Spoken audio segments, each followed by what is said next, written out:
যে তালে খাই সাধারণ মানুষ সেই তালে পুরোপুরি। আমি সাধারণ উন্নয়ন টিপ মারতে যাই, আমি রাস্তা দিকে তার কথা মনে পড়ে, চ্যানেলটা ভালো লাগলে উন্নয়ন দিকে তার কথা মনে পড়ে। হ্যাঁ আমার বাদ দেয় না, আমার একটা কাপড় দেয় না, আর সিন্ডিকেটে কামাইয়া লাখ লাখ কোটি টাকা কামাইছে, আর হ্যাঁ যে মরছে হ্যাঁ আশেপাশের লোকের লেখা, হ্যাঁ পুষ্কা বান্ধে না, পুষ্কা বান্ধে নামের উপর লোকেরা।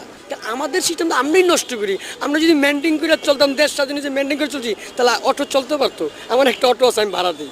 আমরা এত খারাপ, আমরা সুযোগ পেলে সুযোগের সতর্ক ব্যবহার করি, আমরা এটা ধরে রাখি না। অটো যদি আমরা নিয়ন্ত্রণভাবে চালাতাম, তাহলে আমাদের অটো বন্ধ করতো না। আমরা তো বাঙালি জাত, আমাদের অ্যাকচুয়ালি আমরা আইসি যে থালে খাই সেই থালি পুরোপুরি। আমি সাধারণ একটা জব করি, এক কোম্পানি গাড়ি চালাই। আমি কোনো দল না, আমি নিরপেক্ষের। আমি যেটা ভালো সেটা বলতেছি। ভালো কোনটা? আমি ভালো দেখছি রাস্তাঘাট, দেশের উন্নয়ন, দেশের অর্থনীতি, এগুলি আমি ফলো কইরা বলতে চাই